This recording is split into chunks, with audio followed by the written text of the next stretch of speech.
Huh?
Hello guys, good morning!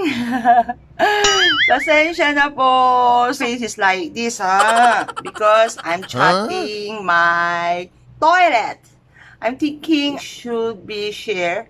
If you have got problem like this in your toilet, I can share my experience to you, then how I fix it. Okay guys, I will tell you first my story why I want to repair my toilet. Because I have a problem in my toilet from the upper part. The chat there is dropping, most especially if raining.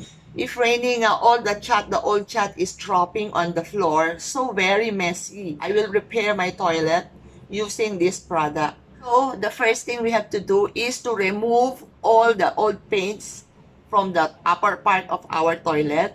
Then before we use the waterproofing. The most problem in our toilets is the leaking.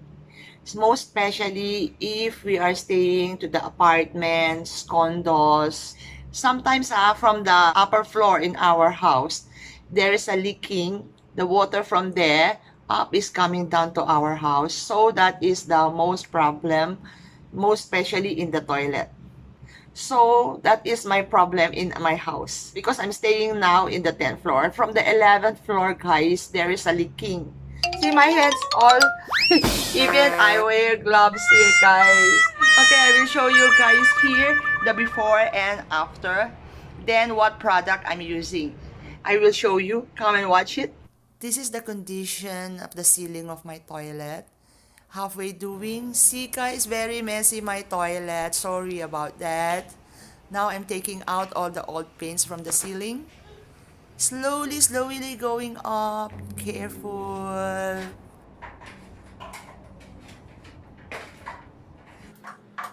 Actually guys, I'm just using the hammer, the sharp part, because this is only I have in my house. At least as long as I can take out all the old chat on the ceiling. Actually guys, I'm very careful to taking out all the old paints because I worry the ceiling will be broken and some more worse. I don't dare to remove the other part.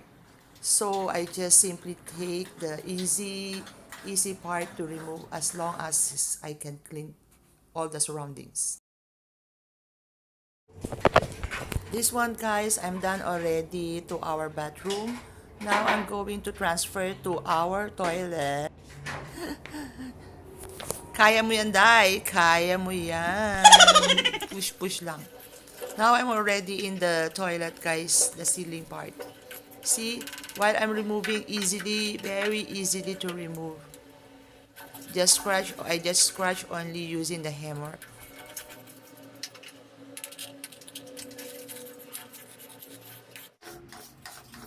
Then guys, after done and cleaning up the ceiling, we can start to chat already the ceiling.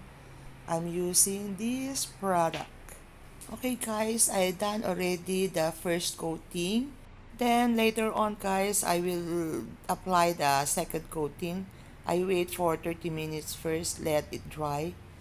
See it, all the corners, how it looks. Actually, this is the product that I'm using. This one is, I show you. This one is a waterproofing and sealant.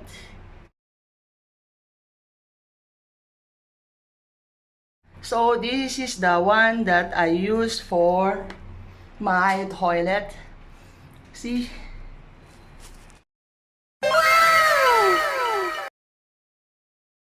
I'm halfway doing my toilet, repairing my toilet because my husband's working, nothing to do in the house, so I prefer to repair my toilet. This is our bathroom and this is our toilet.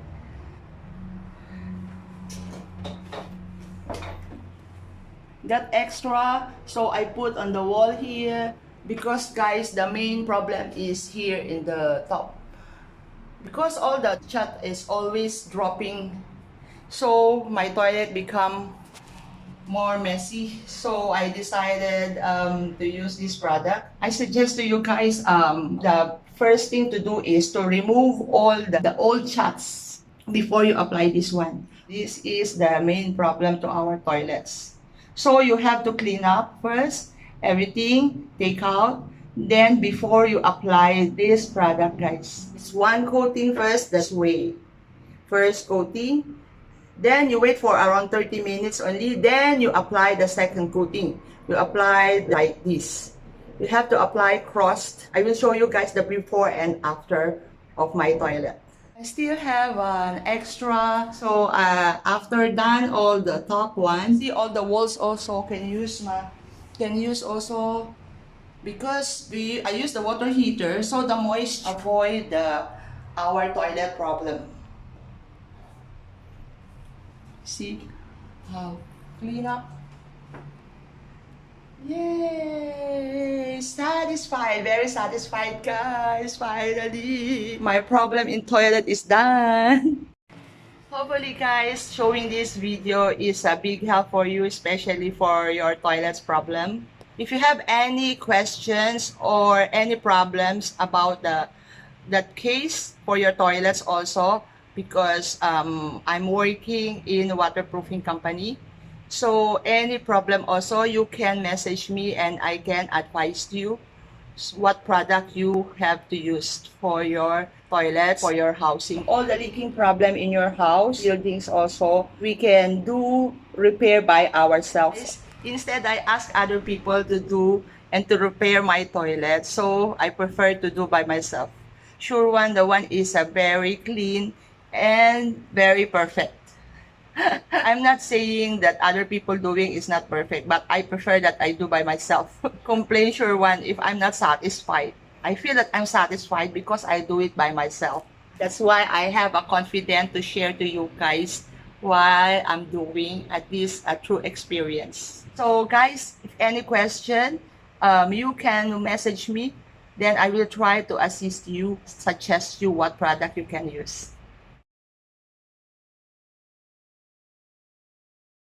This is the last part of my vlog. Hope you're enjoying watching my videos. If you haven't subscribed yet, please subscribe and hit the bell below so you will be updated to all my latest videos.